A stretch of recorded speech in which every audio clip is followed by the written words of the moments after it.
Want to beat your mates at fantasy football? I've got a little secret for you. Fantasy Football Hub provides the artificial intelligence, recommended transfers, expert team reveals, and more, all designed to help you win your mini-league. Big beats. If you don't win your mini-league, we'll even refund your membership. Sign up today for 50% off. Terms apply.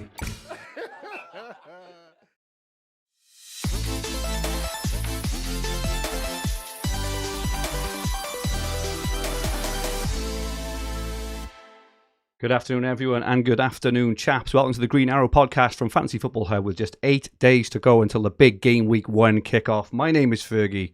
Welcome back, everyone. And if you are a new watcher or listener, a very big welcome to you too. We hope you enjoy and can be part of our journey throughout the season. Welcome, Adam. A huge week in FPL. How things changed in a short space of time. I did my team reveal on the Hub yesterday, and within the hour, Darwin was benched, and then a few hours later, Jesus had a problem with his knee, so that didn't go down too well. How are you kind of managing with the week so far? Yeah, relaxed. No dramas in the Hopcroft households. We've got plenty of time. Not worried at all. To be honest, we've seen a few, particularly in the striker position, a few things have changed. I would just delay doing anything until probably next Wednesday. If I'm being, I just don't see any point. There's loads of friendlies to be played. There'll be more injuries. Why make drafts only to tear them up and redo it? Save the brain space, and maybe I'm fine researching players and all of that. But yeah, I think you can definitely overthink it, which is what we're going to do over the next hour and a half, I'm sure. Thank you, Adam. And that is it from us for today. There's no point. Stop overthinking it, guys. That's it. Come back next week. Don't bother with your drafts. Don't bother overthinking it. Welcome, Rich. Hope you're well. What's your take on the unfolding chaos at the moment? Yeah, I've had a busy week. I've done my team reveal. I've done a couple of other podcasts with, done my YouTube appearance with Jack on the Hub, and I've had to produce drafts for these pieces of content. So I have had to roll with the punches, as it were, in terms of players being knocked out. So I think I did a team reveal yesterday and put Nkunku in it, and that didn't even make it through the night before he got a knee injury in the Chelsea game. So Nkunku. Exactly. These drafts, they don't have a long shelf life, do they? So either you keep on adapting, or you do what Adam says and you just let all the friendlies complete. Let everything, all the information come in, and then do your final draft. And then Alvarez pops in a couple in the Community Shield on Sunday, and everything changes again then, doesn't it? But yeah, good stuff. A bit of a crazy week, but we're getting only 8 days left. It seems like a lifetime, doesn't it, since I've watched the game of football, a real, kind of one which matters. So yeah, it's really, really exciting. Just before we start, do you want your FPL team rated for free? And do you want recommendations for improvements driven by artificial intelligence? If you do, click the top link in the description below. Go to Fantasy Football Hub to get your team rated. We'll be showing our current drafts and ratings later in the show. If you do join for the full package as a paying member, we are so confident in our tools and AI that we are offering a staggering win your FPL mini league or money back offer. And with 50% off in pre-season, there has never been a better time to join the Hub. Welcome to everyone in the chat. So good to see everyone here. MRF is back, says cue the Jesus puns. Ross Johnson has watched 60 hours of content this week, but this is always the one he waits for. FPL Gaza is in. He's been to the dentist. For those who like a dad joke, I did ask Ross, Gaza, what time was your appointment? Was it 2:30? And unsurprisingly, it didn't go well in the chat. It didn't go down well. Gianni Kalioski is in. I'm 1974 is in. Manchester Picture, FPL Jelly, Scoped DFS, Leo is good, Phil Wright, Stephen Moore, Todd Kirschke, Mike Reddy, Paul K. I love the way I'm probably actually butchering all these names, but this is I will never change. I can't change now. Michael Devlin, Alan's a red, and everyone else. Thank you so much, everyone, for joining us. Absolutely fantastic to have you here. Things to talk about today. Change is afoot, or a knee, as I've put on the slide, thanks to Jesus. But a lot of things have changed in last week, potentially around, especially the bigger teams, in terms of teams like Chelsea, with the Nkunku injury, potentially Spurs. It looks to me, I don't know how you guys feel, but it does look like Kane maybe off the buy-in. Does that make other players, particularly Richarlison, decent options. Man United in pre-season, I haven't been following them too closely, but the feedback I've kind of been getting is they haven't looked that great. Is that a worry for those doubled up on the midfield, for example? Jesus yesterday, he's been flagged now by FPL, 25% chance of playing game week 1. Looks like he's going to miss the first 2 games of the season. What does that mean for players potentially like Nketiah, maybe Trossard, maybe Havertz? And also Liverpool played a completely different forward line yesterday. Instead of playing, is it Darwin and Jota? They start off with they started off with Gakpo and Diaz, I think, or 2 of the 3. But yeah, a bit of chaos there as well. So, Rich, can I come to you first in terms of how are you kind of managing here, and what are your thoughts on how this changes your approach at the start of the season? Yeah, I mean, great question. It's very volatile, and if you are, on the side of the content consumption that's, many hours, dozens of hours, maybe not 60. I don't think there is 60 hours, but yeah, that's an incredible amount of content. But if you are consuming pretty much every piece of information that's out there, it's already becoming, hard to keep up with it all, and the season hasn't even started yet. So I mean, I actually would say, it's better to do, less is more is a good coach here. Just don't worry about all the information and what someone's tweeting and whether someone's got a knock in pre-season. We'll get, minute summaries, injury summaries, press conferences, Community Shield to watch on Sunday. We've got all this cracking information to come, and and whoever comes out in that Wembley game and scores a couple of goals or even appears, is going to be straight into the latest draft, come Tuesday or Wednesday. So honestly, it's probably worth taking almost another week off before you finalize that draft now. And so, yeah, I'm not worried. I'm pretty chilled out about it, and I'm handling. I think there's just 1 or 2 key positions that are very topical in terms of them changing. The second forward position in particular seems to be the most volatile area of change for us. And whether or not the recent injuries mean that changing the formation for the beginning of the season is a viable approach. The lack of striker options might mean that a one-man up front approach is feasible, or certainly a 4-man defense. So there's that kind of question that that I would be asking.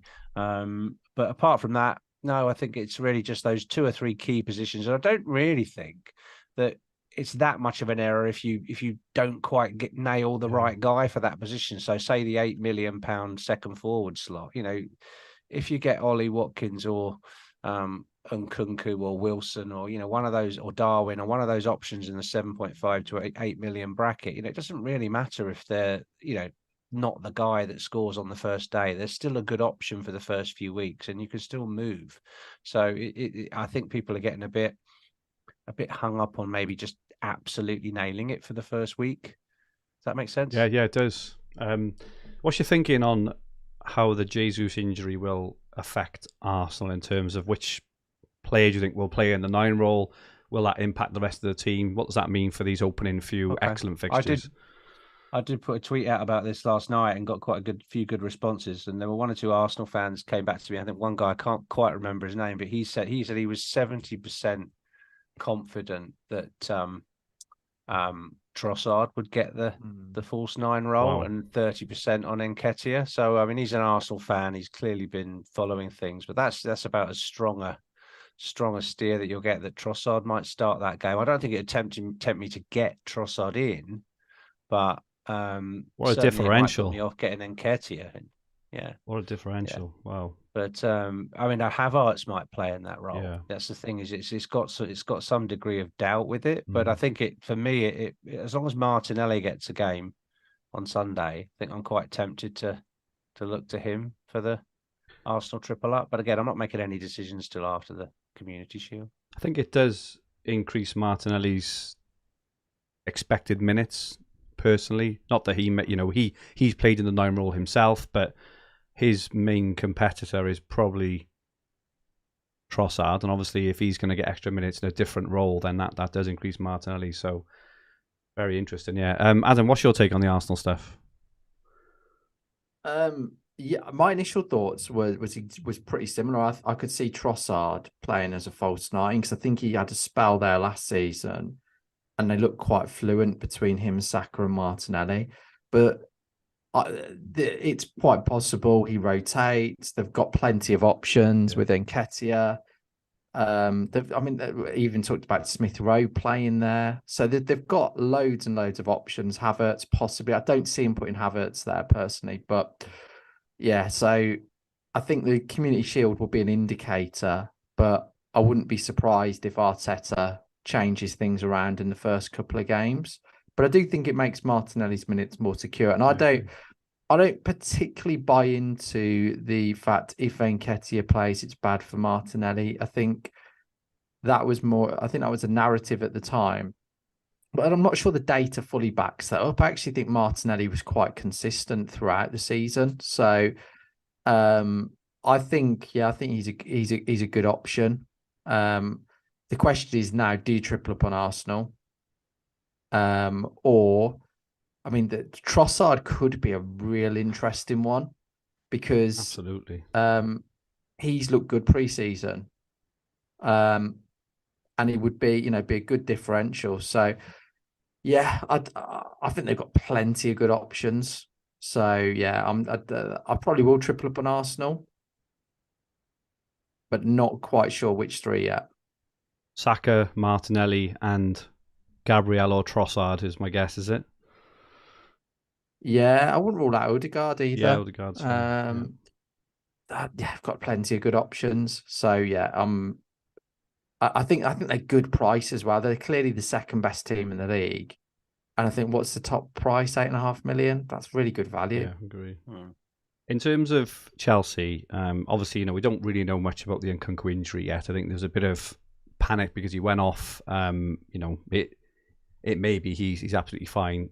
If he is injured come game week 1, how does that change your look on Chelsea at all? Both in terms of, I think Chilwell and Jackson and Nkunku have been quite popular. Do they think they stay as popular, or do you think that makes them more of a wait and see? Or what do you think on that, Adam? Yeah, my immediate reaction to Jesus being out was looking at Nkunku, because I think for me he's a world-class player. I really like him, and I think the Liverpool fixture isn't actually that bad. No, I don't. I don't from an attacking view for Chelsea. No, but I think if he is out, or if there's any doubt around him, I think it is a wait and see for me. You can give him a couple of games, and game week 3 is quite a good time to bring in an attacker, I think.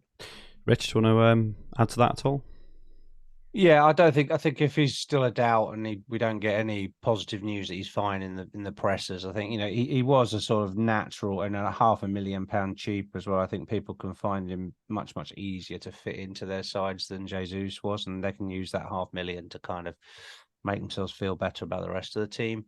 But I quite like the look of Jackson, I have to say, at 7 million. I'm just not sure he's definitely going to get 90 minutes. So I'm not sure he's going to be nailed for every game. Again, Chelsea will have some other options up front there, but I'm pretty sure that if Nkunku is injured, then Jackson's going to start the matches.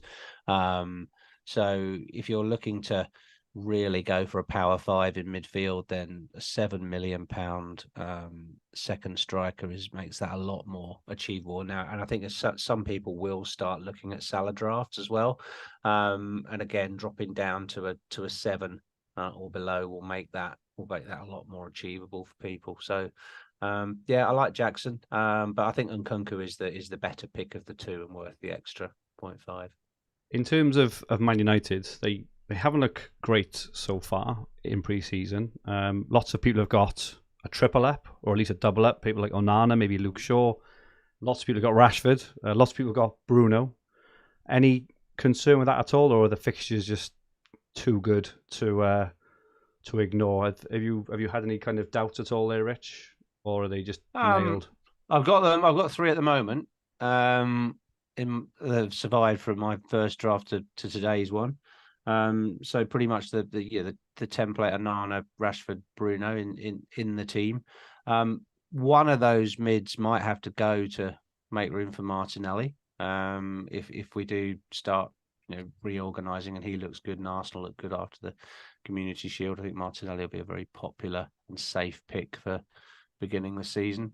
So might be tempted to, again, I take a 500,000 out and move Martinelli and over Bruno to begin the season, because actually their pre-season form hasn't been that great, has it? They've lost almost all their matches. They haven't really got a huge rhythm, but I don't place a huge amount of emphasis on pre-season games. So if I suddenly started panicking and taking out all the United players, I'd be a bit hypocritical there. So I just I'm not worried about United. Their fixtures are so good at the start of the season that they're very, very safe picks. And I do quite like Onana based on his distribution stats. He's liable to get bonus and stuff like that. So I'm good with them at the moment. Just they're quite safe holds for me. And even if United lose 3-2, it doesn't really matter from an attacking view if Rashford and Bruno are kind of involved at the other end, does it?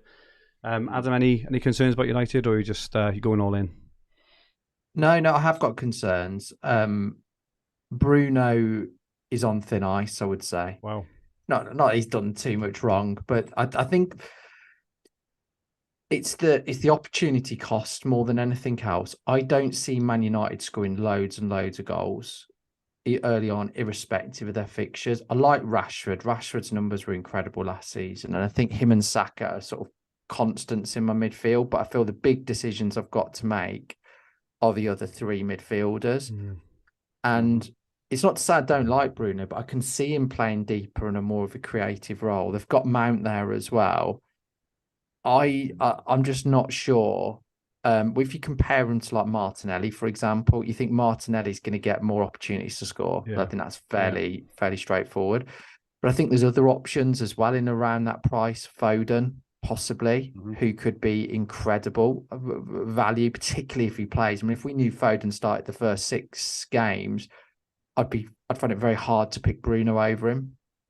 I think who else? Richarlison, possibly, depending what happens with Spurs. I think there's actually quite a few good 6.5 million options that could score more than Bruno. I don't know how many goals he'll get in open play. That's my worry. He might get some assists, but I think, I don't see United scoring absolutely loads of goals. And if you look actually from the second part, towards the end of the season, they didn't. And there isn't a huge change in the attacking setup, is there? No. Versus what throw Mount in, but Mount struggled last season, had injuries, etc. So I think he'll take a while to adapt. Also, how does Mount adapt Bruno's role?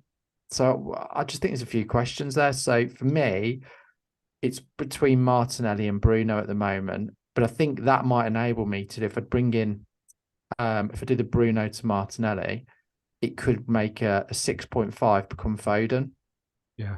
So it's a bit more exciting. Yeah, definitely. But I haven't ruled him out. I mean, he's on my short list. I think he's currently in my team, but I could see that change being made because I think I prefer double Arsenal midfield to double United. There's all the other options we spoke about last week. Yeah. The Brighton midfielders, like even players like Eze will probably get 90 minutes, and there's lots of other players who get 90 minutes who we know will likely score more points, don't we? So it is an interesting one.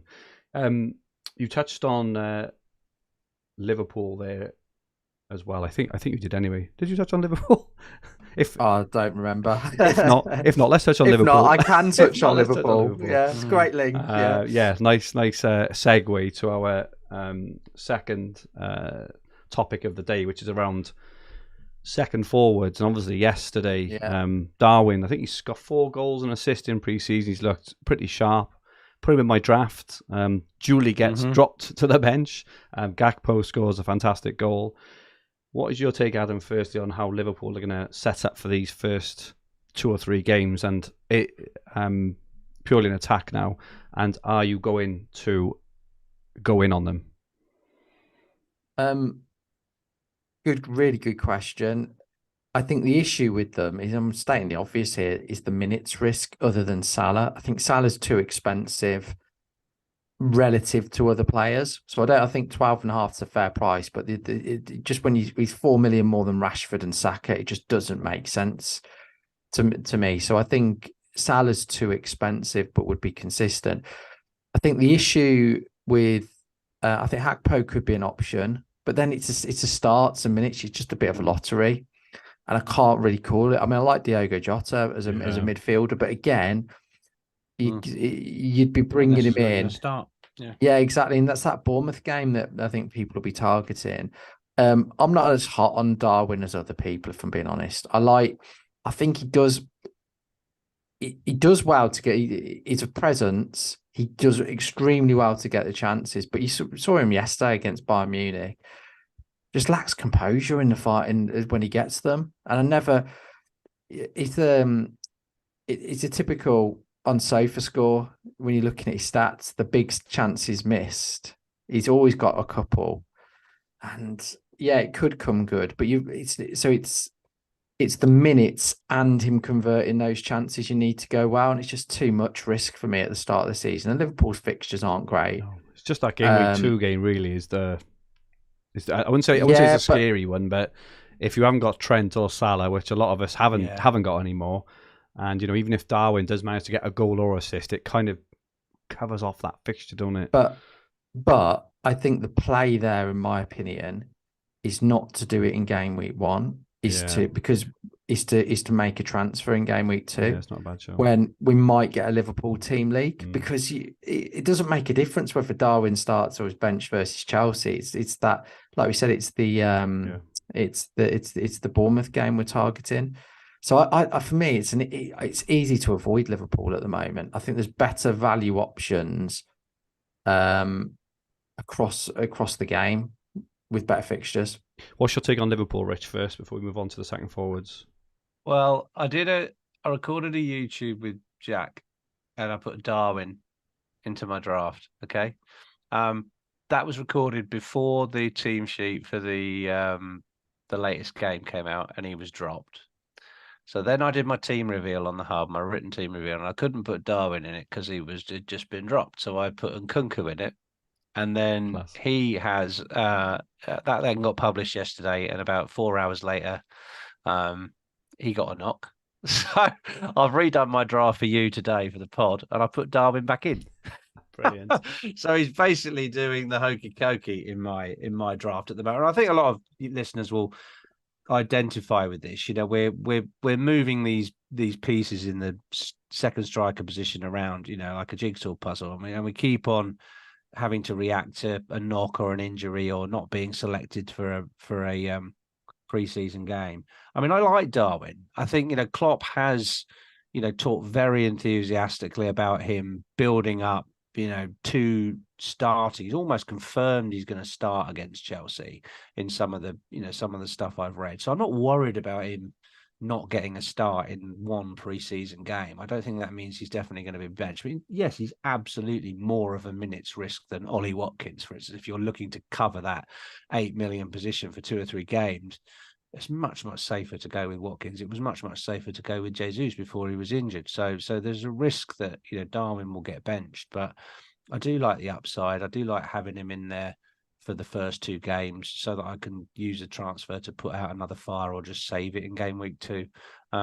So at the moment, I don't think he's a bad choice, and that's why he's in my draft for you today. Cool, fantastic. I think there's something, and just from what Klopp said last season, and I think with them being a little bit defensively fragile in midfield, I think it means he's less likely to start because I think he trusts the pressing of both Jota and Gakpo more. Yeah. And I think that's probably becoming more important for Liverpool stylistically, and also because of certain players being out, certain positions not being signed. So I think I can see him using Darwin as an impact player off the bench, unless he's happy. I've not seen any recent comments, but he could be happy with his, how he is pressing now. But I feel that Jota and Gakpo offer more, and I think same with Diaz as well. So I think I think Klopp might use him for impact. That's what I'm thinking, and I don't. I know a lot of people like the player. I find it really hard to like him. I don't know what it is. I just think, yeah, not from an FPL perspective anyway. I found him too frustrating to own. Interesting stuff in the chat. Stephen Moore says Darwin's finishing has been much better in pre-season. Manchester says he got Darwin on his bench game week 1, ready for game week 2. Michael Brooker says still find it odd Solanke is getting overlooked, and the biggest issue is needing a second striker who plays 90 minutes and offers good returns. Helen says about the slide we've got now on screen, there's not many players who have not been in one of my drafts. Fantastic. Yeah. We'll have a look now. FPL Gold says Darwin is too expensive to have on your bench in FPL. So let's have a look at the predicted points for fantasyfootballhub.co.uk for the first, I think this is, I want to say, 4 or 5 games. Haaland, 34 points, unsurprisingly. Kane is obviously up there at the moment. If Kane does start, we've all talked about second striker. Is there an opportunity to go for Kane? Because it's not very often that Kane would be a differential where, he only scored 10 points less than Haaland last season. Would he be in either of your thoughts? No need for a detailed answer, just a... It's mainly, it's mainly the funds are in the wrong position, aren't they, on the pitch? It becomes a two move switch to move that money to Salah in game week 2, for instance. You'd be better off going with Salah if you can afford 12.5 million on another player. That would just be my immediate response. I just think, having or going without Haaland, which could be suicide from game week 1. So I just think because he's departing, in all likelihood, it's just a fee they need to agree on. I think he should have. I think he'd be gone as well. I think that will cause a big shift again in FPL with Richarlison, for me anyway, probably being in however many 50-60% of teams come game week 1. Are you surprised Kane's going? It shocks me, to be honest, because I think he was in a good position with his contract. I don't understand why he wouldn't just see it out. Because he put himself in such a strong position next summer, and there's even talk of him buying out some of his contract to facilitate the deal. He's chasing the Premier League. I don't know. It doesn't. I suppose this is a debate we could have another time, but I would much rather. Yeah. I mean, you play football to win trophies, win championships, and okay, he'll have a record. But I suppose like a kind of argument is: would you look at someone like Gareth Bale? One of the most, if not the most, decorated British footballer of all time in terms of what he's won, or would you rather be Alan Shearer without a title? I suppose people would think about it differently, because every time they look at Alan Shearer, what pops up under his name is, Premier League record goal scorer, whereas Gareth Bale has basically won everything there is to kind of win multiple times. And I would personally look at the trophies rather than an individual record, which doesn't, for me, well, again, it's personal choice. Let us know in the chat what you think, whether you think winning championships and Champions Leagues is more important than winning than becoming the Premier League record goal scorer. Let us know in the chat what you think about that. What's your immediate think on that, Rich? What a nice problem to have. It is a nice problem. Yeah, exactly. Tough, yeah. I mean, I don't know. I think he does desperately want to win something, and if he doesn't move this summer, then I think you'll probably see him stay at Tottenham for the rest of his career. That's just my view. Even though he's out of contract next season, I think he'll sign another contract. I think as a Spurs fan, this has been dragging on for seasons and seasons now, and I also think Spurs got a bit of opportunity to kind of get a bit of a new identity with a new manager and a few of the new players they've got. And I think Richarlison probably suits the new manager's kind of style of play. High intensity, high press. They can use that money to strengthen, like in central defence and other areas they're weak on. As much as I love Harry Kane, as much he's incredible footballer, idol of mine as a Tottenham fan. I think the move is good for him and good for Tottenham in the short, medium, and long term. Personally, so be interesting to hear what's in the chat. Anyway, back onto second forwards after that Harry Kane discussion. Wilson comes third in predicted points, which has definitely put him in my eye line. Look at Callum Wilson's form end of last season. devastating, ridiculously high XG per 90, and he's third on 20 points ahead of Darwin. We've got Wilson's expected minutes at the moment at 70 minutes, which it could be more. It could be 80 or 90 in the first 4 game weeks because there's no Europe. Darwin is fourth with 20. Again, his XG is just so high. Watkins is fourth, 19, and Kunku 18. Jackson 17, Isaac 16, Visser, the cheap Visser, 6 million, 16, Solanke 15, Gakpo 15, Calvert-Lewin. Jesus is still in there, even though he's only got 25% chance of playing. Ferguson, Antonio, and we go down. So second forwards at the moment. Rich, can I ask you first, who is your second forward of choice as it stands? Well, if you look at those numbers, I mean, if you just forget Kane and Haaland for a second, and you've got Wilson, Darwin, Watkins, and Kunku, and even maybe throw Jackson into that mix because of Nkunku's injury. You've got 5 strikers there, and you could throw a blanket over them in terms of the points they're going to return according to the prediction tool. So this is what I was saying earlier. It doesn't matter which one you really pick. You might as well say which one's got the best fixtures, in that time. Be more sort of subjective over it. Who's got the most home games, who's got the best first game, because everyone wants to get off to a good start, and narrow your choice down from there. I mean, I think Adam's good. I won't steal Adam's thunder on Watkins, but Watkins is arguably the safest choice out of all those because he doesn't face any rotation threat really, and so you can just play him and not worry about him. Wilson you're worried about, Isak, Darwin you're worried about, Gakpo, and Kunku you're worried about his knee, and Jackson you're worried about Sterling or a change in formation or something. So therefore I think the safest pick is now Watkins, and Jesus was in that bracket. So I don't know if that helps narrow it down a bit. But if you're looking for a safe pick for the first few games, I do think Watkins is a safer pick than Darwin. But that's much more punty, isn't it? And is more about week 2. What's your thinking, Adam, on the best second forward at the moment? But I mean, I did like Nkunku, but based on where we are now and who's fit, there's only one man that's really standing out, and it makes it. I'm trying to think of. I find it really difficult with Villa players because I try and put biases aside, and I think the negative of Watkins. This is what put me off slightly and probably edged on Nkunku because I liked his fixtures in particular as well. Is that with Diaby coming in, the one thing Watkins could lose is he's not the only player that's going to be able to get in behind. So he could lose his edge there, but he'll still dominate crosses. I still think he'll get plenty of chances. I believe he'll be on penalties. Villa's fixtures aren't great, but they played Newcastle in the pre-season and scored 3 against them. They beat them 3-0 last time. It's only that it's away, and actually Watkins looked sharp in both of those matches. So, and then he's got Everton at home and Burnley away. And then Liverpool, in terms of getting in behind their back line, I wouldn't be too worried. No. So it's when I look at it logically, I think he's quite a good. He could be a really good long-term hold. And his form under Emery is exceptional. I think it's like 13 goals in 25 games. He's he's got good for assists as well.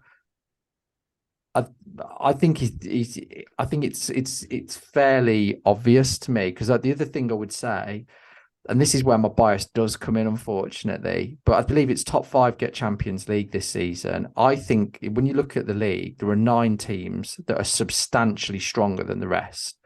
So I think Brentford are weaker this year, and I think that the top 9 are really, really strong, and there's good FPL options, but you've got a talisman or potential talisman. We'll see what Diaby does there. Yeah. But I think with Ramsey out as well, maybe that's all Diaby does. He takes some of what Ramsey's points were.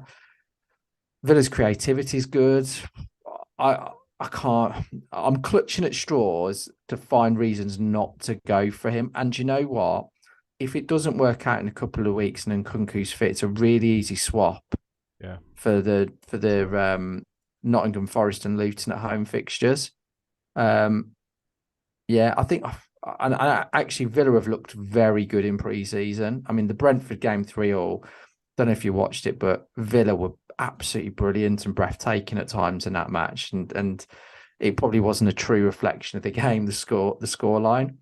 So yeah, at the moment I'm on Watkins, and it seems fairly straightforward. Because I think if whilst he won't explode, I think if you looked at over a 6-game period, I'd be fairly confident he's got 3 goals and an assist or something like that, which is fine, and he's good on bonus as well.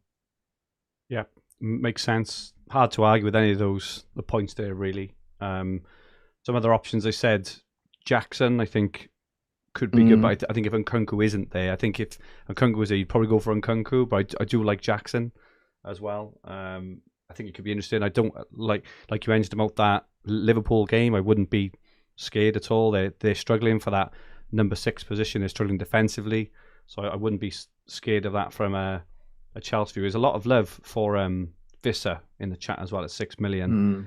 Looks good. Really good fixtures. Is it 3? I want to say 3 of the first 4 at home. Yes, it is. Spurs at home, Fulham away, Palace at home, Bournemouth at home. Really, really nice. Obviously, Mbomo is the one in midfield there again. It's Callum Wilson who's caught my eye, and it's just because he was devastating end of last season when he was fit, and he played more minutes than we all thought he was going to play, which is why a few of us went for Isaac as well. But his XG per 90 is insane. In the first 4 weeks, there's no Europe. He could well get 70, 80, even 90 minutes in a few of those opening games. Okay, the fixtures aren't the kindest. Home to Villa will be a tough game. City and Liverpool, isn't it, in the first 3? So yeah, but Liverpool, as we said, I think home to Liverpool is a good game. I think it's a good game from not good from a defensive view, but I think it is from an offensive view. I really do think it is. City away will be tough, right? Definitely. Villa at home, who knows? But his form is just, it's just unquestionable, and and the fact that he's come up now, he's in the Hub AI team now, and it's really made me look at him, and he's currently in my draft, ahead of Watkins. Is he? Ahead of I was Watkins. going to ask you who you Yeah, had. I mean, there is another week, right? But and obviously with all this news about Jesus and Nkunku yesterday, I haven't given it too much thought in terms of things, but yeah, interesting. Let us know. Well, it's interesting that we've each got a different choice as we stand right now in that slot, and that just bears out how much uncertainty there is amongst the community, isn't it, in terms of making that choice? Yeah, indeed.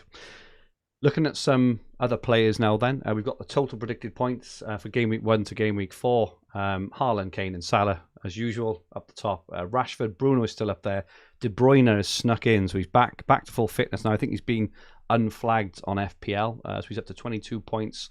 Saka 21, Odegaard 21, Wilson 20, Mbomo at 20, then Darwin, then Mitoma, then Son, then Martinelli, Watkins, Maddison, March, all hover, all within a point of each other. I mean, and this is the point of why the game is so great at the moment. There's just so many, and we all know we're all going to go for the 1 or 2, like Mbomo and Mitoma, and the other 2 will bang or whatever. But yeah, in terms of these other players at the moment, Adam, come to you first. What's your thinking around these I don't know, potentially a third striker or potentially the third and fourth and fifth midfielders, and and even defenders. Interestingly, there's only one defender makes that top 20 for total predicted points for the first 4 game weeks, and it's Trent at 8 million. So, it all points to there being goals and assists rather than clean sheets. And just a point I'd like to make as well. We've heard this weekend that the Premier League have agreed now to add on more time, which I personally think will probably mean more goals and less clean sheets. Does that impact your thinking and kind of the setup of your team? And yeah, who are the ones you're looking at, Adam, on the fringes? Yeah, I think for me, I'm not really interested in any third forward. I've ruled that out. I'd ruled that out a long time ago. So I'll be playing 3-5-2. That's decided.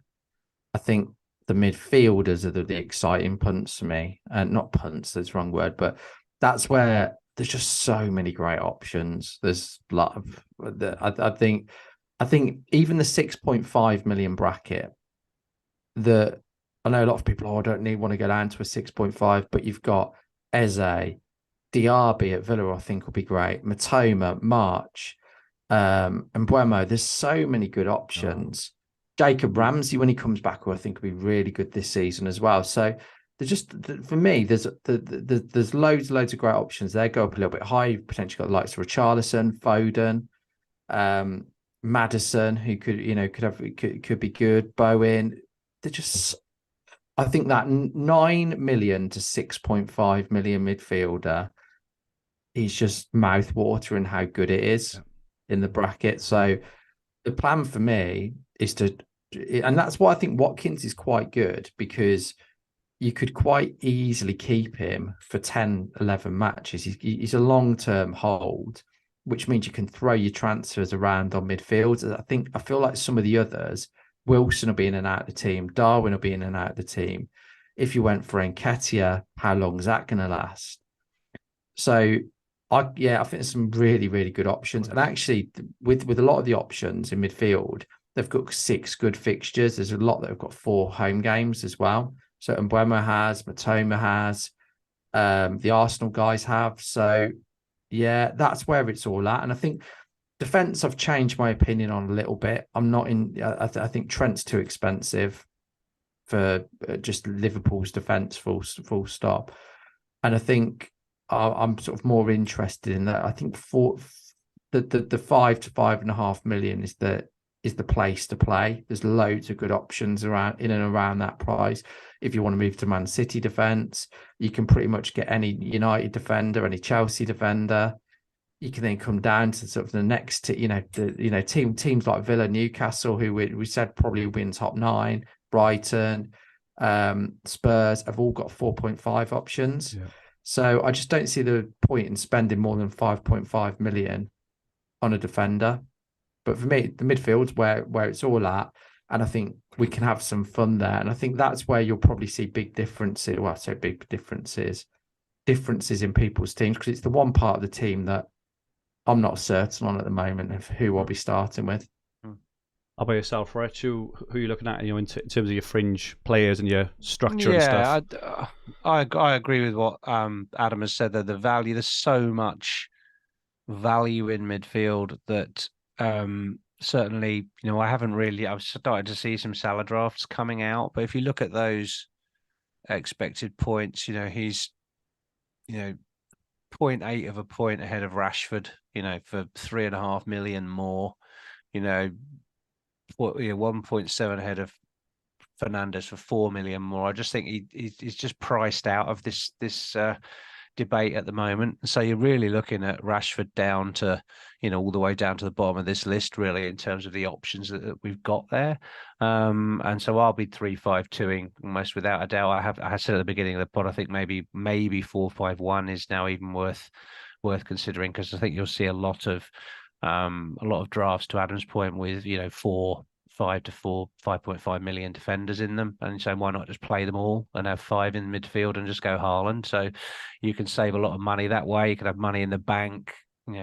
You could perhaps have Wissa as a bench player or something and not have a 7 or 8 million pound second forward. So there's lots of different options that you can have by going 4-5-1, but I think 3-5-2 will be the most popular because of the the dearth of second striker options and the value in the non-Trent defenders. So agree with pretty much all of it. At the moment, I think I still really like Foden. I'm really hoping he plays on Sunday. If he doesn't play, that's going to be difficult. But the one player I did think of that we haven't mentioned yet, and he's not been on any of the charts, was your punt for week 1 last season, Fergie, which was Alvarez. Do you remember? And if he suddenly comes into the picture on Sunday and plays because maybe De Bruyne is not ready, then Alvarez could be a really nice punt. And the thing I like about the Alvarez pick, and someone shared this on Twitter last night, is that if you go Alvarez up front for the first couple of games, you can then use that Foden spot for Martinelli and keep Bruno. So basically you can have Bruno, Martinelli, Saka, Rashford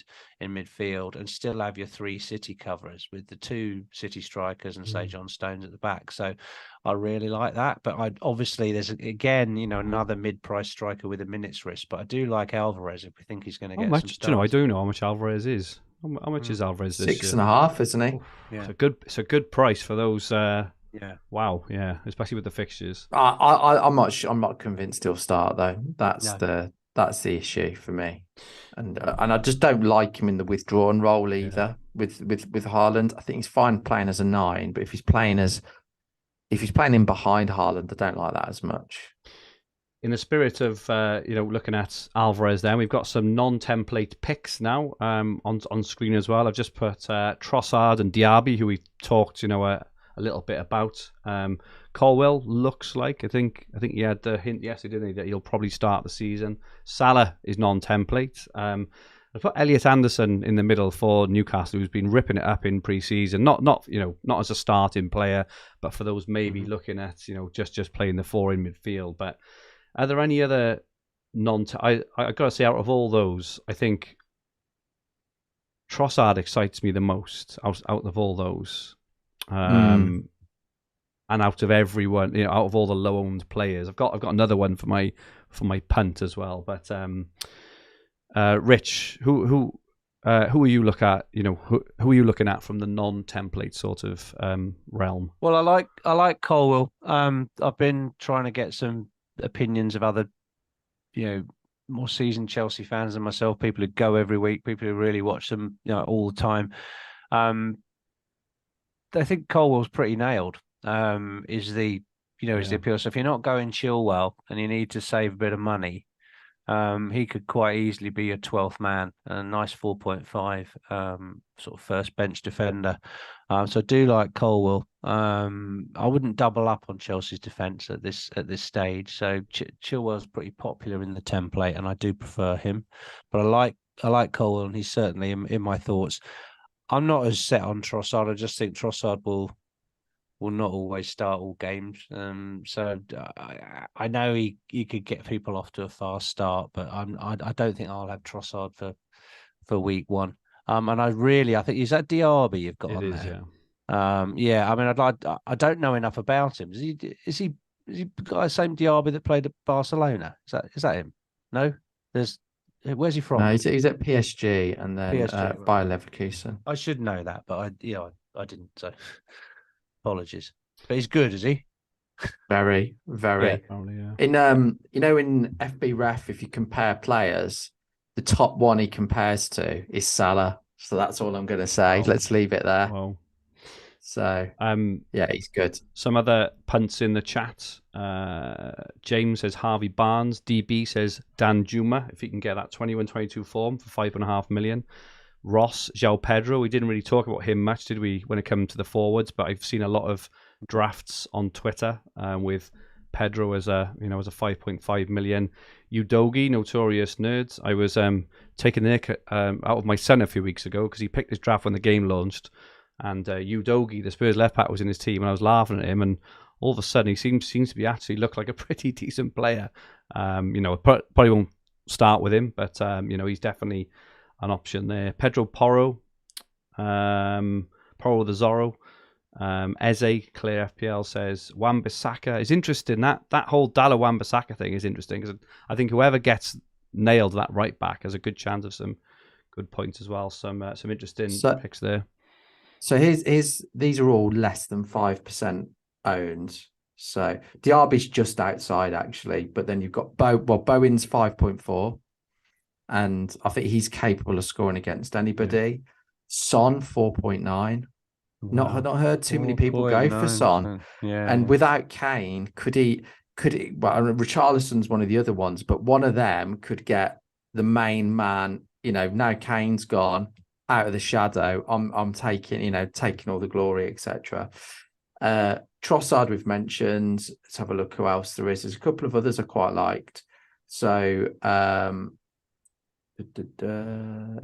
else was it?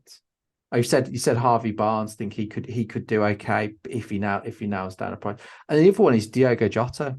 Everyone's talking about Darwin Núñez, but I prefer Jota of the two. Yeah, that's but I could take the gamble in game week 2. That's a possibility. Particularly if I started with Bruno, I might do the 1 week if we knew he was starting.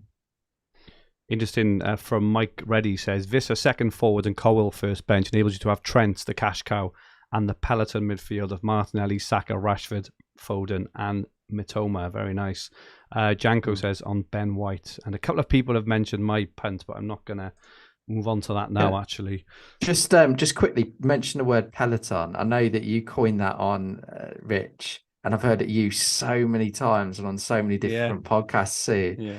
Previously, so it's better than template. Quite like that. It's better than template, isn't it? No, I got some good feedback on that one. I like it, and it's also I think it's more representative, isn't it? Because it is more, I guess, tactical and human behavior related. You're just hide in that pack and just keep up. It's kind of like you don't have to be in the breakaway. 1K off the start and then be on your own all day, do you? Just hide, just cycle along with everyone else. That's the way to do it. Well, Till you get to the mountains, anyway. That's how the marathon works. That's how the Tour de France works. They all just stick in there. That's how horse racing works. The Grand Nationals. You don't see anyone tearing off, do you, or lagging behind? No. All good analogies. Fergie's a punt from Gameweek 1 to 4. So we're changing it slightly this year. Instead of having 1 week punts, because obviously they are players which you probably wouldn't pick in your FPL team, going for someone now very, very low owned. He has been mentioned once or twice in the chat. RM's got it, look. RM has guessed it. But we haven't really mentioned him between us a lot. But I do think this Jesus injury does open a bit, and I really like the look. If you're going for a punt, this is obviously if you're going for a punt, right? I really like the look of Kai Havertz at Arsenal, given the Jesus injury, given the fact that he had probably been a starter anyway. The Hub AI really likes him. I think we've only got him down for about 65 or 70 minutes at the moment. He's coming up quite well in the Hub AI, obviously based on his previous stats at his previous clubs. Think he'll be a really good fit at Arsenal. He has lots and lots of shots on target, Havertz, and with those opening fixtures and the way he's played in pre-season and Arsenal playing in pre-season, really, really think he could get off to a bit of a banger. So I think having, if you are looking for someone who could get you off to a flyer, as Rich said earlier, I think Havertz or Trossard could get you off to a flyer, especially if you do a triple up with, say, Saka and Martinelli or something like that, because if you've got their fixtures, Arsenal's fixtures, the first 3 or 4 are just insane. And, if you expect Arsenal to kick on and really do well, I would personally prefer to have someone like Havertz or Trossard, personally, rather than Odegaard, just for that. If you've already got Saka and Martin, I just think it gives you that bit of excitement. I also think that Havertz has the potential to push Odegaard just a little bit deeper as well. He's obviously not as defensive-minded as Xhaka was. So, any thoughts on that Havertz pick, gents? Is he a mid or a striker?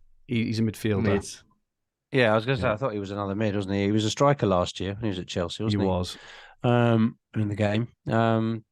Having obviously watched him at Chelsea with a lot of frustration in a very difficult season last year, I'm obviously not as hot on him as a neutral, or you might be, Fergie. I think he's got to. He's obviously scored in the Champions League final. He's got pedigrees. He's a huge player in Germany. But I just can't see beyond one of the established midfielders like Odegaard, Saka, or Martinelli are, I think, all ahead of him for me, around the same price. So, good punt, yeah, but he's a punt. Adam, any thoughts? Would you enter your thinking at all as a pick or no? I think I'll watch the Charity Shield the weekend and see what role he plays before I rule it out. But yeah, I think he's got potential, particularly if he goes back to his Germany days. He was a huge talent coming over here, and I think maybe not playing with his back to goal might help him. So I think let's see how he does. James Harden says Havertz isn't just a punt, more like insanity. It's not that bad. Come on now. Wait, you wait when Havertz gets a goal and assist on the weekend, and Alvarez gets one as well. It's going to open everything. And do you know what? He could be on pens as well. That's possible. Saka's missed his last 2. Right. So Havertz has got a decent record of pens. So yeah, it could be a change of pen taker. let's have a look at our latest drafts. I think mine has changed in my head since I started this podcast, but we've got Rich's up first. Rich, do you want to run us through your latest thinking? Oh, okay. Yeah, I think just got to wait for the image to catch up here, but I think start off with at the moment I've still got Onana in goal. Quite Peloton-like of me, but I think he's likely to make it to next weekend unless I really need that 500,000. In which case, Flecken seems to be emerging as probably the most likely 4.5 candidate now that David Raya is also on his way to Arsenal, and then we've not mentioned that at all tonight. I mean, Raya could be an Arsenal option, but definitely. Onana in goal. Another Arsenal player, Gabriel at the back, Estupiñán. I think you're going to see Gabriel and Estupiñán in 60 to 70% of teams. So I'm no different to anybody else there. In line with what we were saying about 5.5 providing a lot of value, I've got 2 5.5 players, Stones and Chilwell, but no Trent in my current back four, and I have Baldock as my 4 of Sheffield United as my 4.0 backup defender. Not going to start Chilwell for the Liverpool game, which could be a bit scary. I'm going to put him first bench and go 3 at the back, and then I've got a midfield. Again, pretty template-like of Rashford, Saka, Mitoma, Foden, and Bruno Fernandes. So very, very strong. Only one 6.5 option, and I've squeezed, Foden in there, mainly because just as I said on other articles and pods, I said if you don't get any gains out of Manchester City victories with just owning Haaland. So I want a City attacker. And I'm really hoping that Foden, has a good showing on Sunday, and that will be enough to get him into the team for me. And as Adam was saying earlier, I think Bruno Fernandes is more vulnerable to the Martinelli spot than Foden is for me. So I'm more likely to come off Bruno and get Martinelli in and keep Foden in my team. And then up front at the moment, I've got Darwin flanking Haaland. So Darwin at the moment is in. I know we got mixed feedback from the chat on that tonight, and it is a really volatile position, but he's been in for at least 12 hours now, so I'm not going to take him out, I don't think, till early next week. Hopefully Liverpool have got another game to play, and he'll play in that pre-season. So that's me. What do you think? Terrible. What's the actual game week rating on that one, guys? No, it's good. It's good. You've got 100% rating there, Rich, on Fantasy Football Hub. 100%, I can't agree. The only thing, so we've just had, thanks for everyone in the chat who's mentioned it. We've just had a here we go from Fabrizio Romano. Gvardiol has just signed. They've just signed the documents. So does that impact your thinking on Stones at all, or do you think that his role is different now, and maybe next to Rodri? I don't know enough about Gvardiol, to be honest. I'll have to, about as much as him as I did about the Villa player, but I've forgotten already, Diarmi. So I'll need to do some homework on him. I mean, I can't see him coming straight into the side and starting. So he's 90 million. But is he 90 million? 90 million, and he's a left-sided centre back who can also play at left back. That kind of Ake Laporte sort of role. So no one's nailed, are they? No one's completely nailed at City. So maybe we take Stones out and we just go with another interesting week. And again, we'll see the Community Shield on Sunday, which will be interesting. Yeah. I doubt he plays in that, but we interesting to see. But that 100% team rating, that's based on the first 5 weeks, right? It is. It is. The game week ratings are only 97%. But what this is saying, that over the first 5 weeks, that is bang on in terms of maximum points potential, isn't it? Just if I understand the AI exactly, based on predicted points, obviously.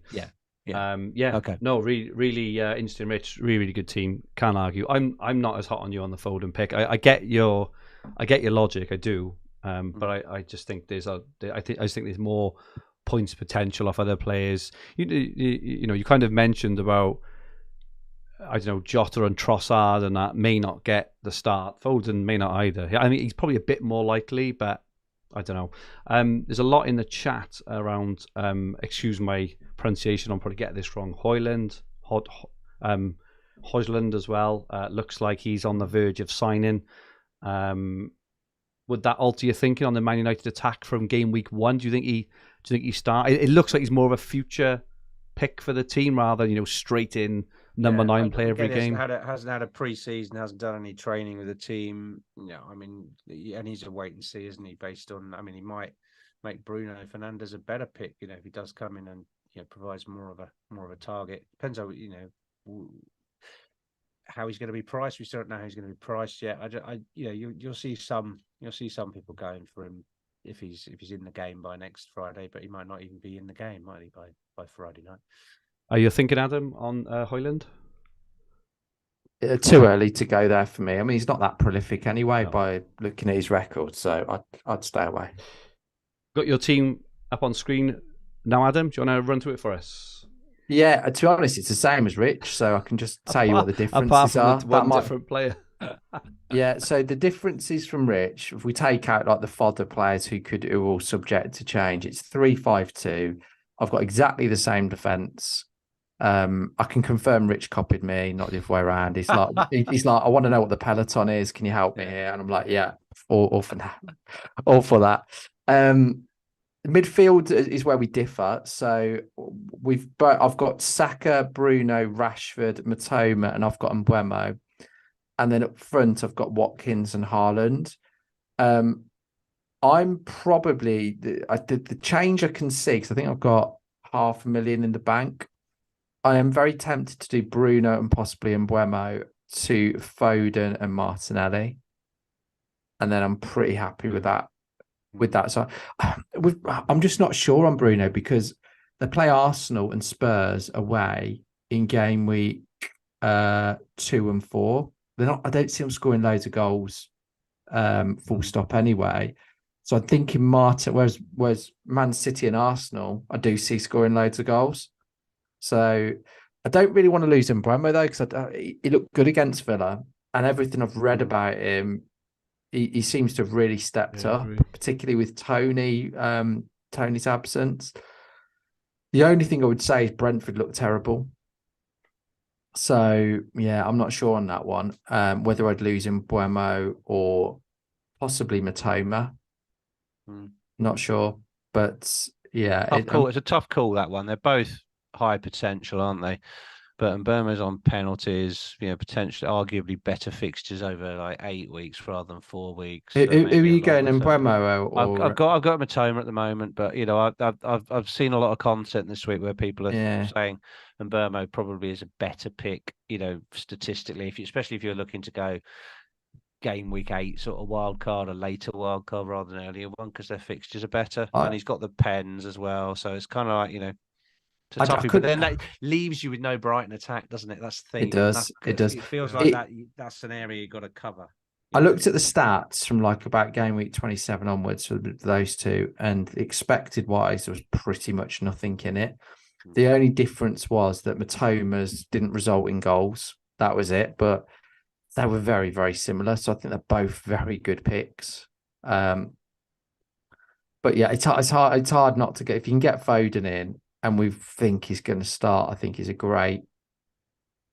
exciting option to have, isn't he? Particularly when, with the amount of time City are going to be spending attacking. The problem with Brentford is they're very, very much counter-attacking, and at their best when they're counter-attacking. So actually some of the easier fixtures might not be great for them, firstly.